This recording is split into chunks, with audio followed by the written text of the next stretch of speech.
Now, and Michael, too, you talked about not enough belt tightening, but even a modest initiative on family payments, and they were just taken to task by the newspapers. Yeah, well, I think this reflects the broader complacency in the Australian economy, that we're having, at the same time as we have really, the spending restraint we're showing now does come after the fastest rate of spending growth since the Whitlam government. You know, we've spent a lot of money, and so we're being forced now to belt tighten, but the community expectations are still for things like an auction over mental health care. There's pressure for spending on dental care. There's many things you could spend more money on. But as you say, that you just have a minor crackdown on middle-class welfare and all hell breaks loose. So I don't think really either side of politics are being upfront on how structurally sort of exposed our budget position is, and if something does go wrong... The point is, do you see, though, how tough it can be for governments these days when the media responds in the way that it did, and this was Tony Abbott's response?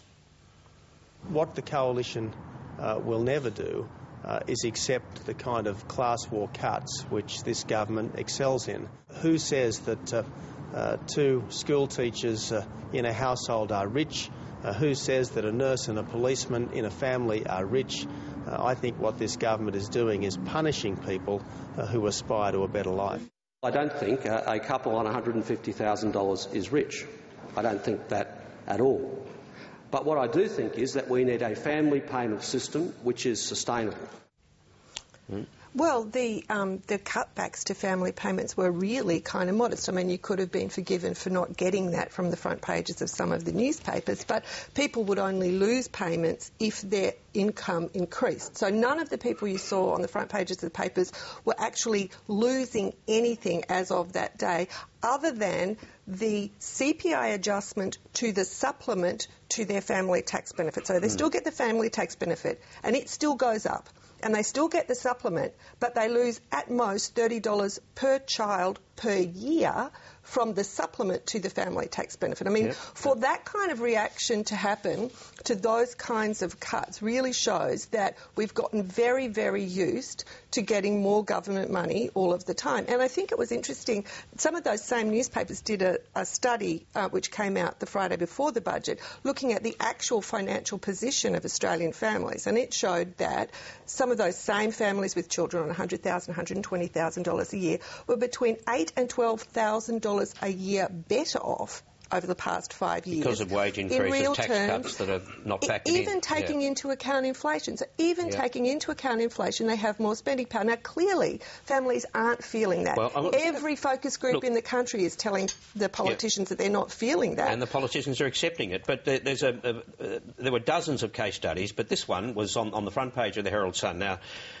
this bloke is a business consultant. He owns a city bar, and so he runs that at night. He earns around $150,000. He's got a mortgage of $650,000. He says he has a huge credit card bill, but he wants to keep his welfare. Now, why were the tabloids going into bat for these people? Well, I've got to say, I mean, we're talking about the opposition and the government here. I mean, I just think that the media coverage of this has been nothing short of disgraceful. I mean, it has been misleading.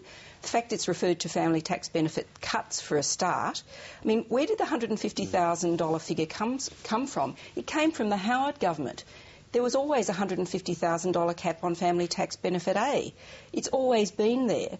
There's been this pause before, and as the Prime Minister said, Tony Abbott supported it before. This is a media story which has just got completely out of control.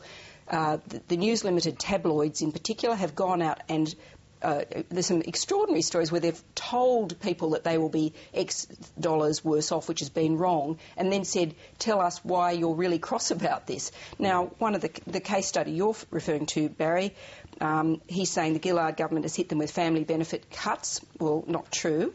It's not clear to me whether he would have actually got all of this amount of money anyway, but as Lenore says, he'd only lose a bit.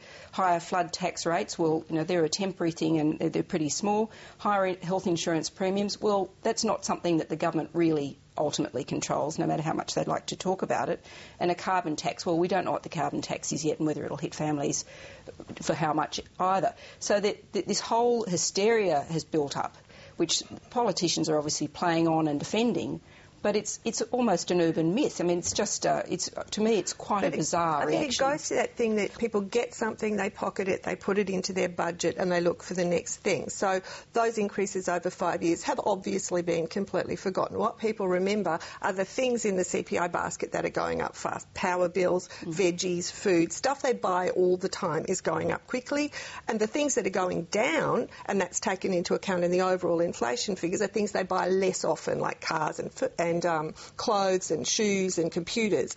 Their overall position is not worse off, is probably not worse off, but they feel worse off because they're getting these whopping great power bills, and that's what's going through. Back to the $150,000 thing, what the tabloids were saying, and the opposition was saying too, by implication, by supporting it, is that family payments and welfare ought to go to people beyond that figure. But nobody was saying how far beyond that figure, but that contradicts everything that certainly the Australian has been saying for decades now. Yeah, well, I think that clearly we have had, during the first stage of our China boom, money pumped into family tax benefits, family payments, tax cuts,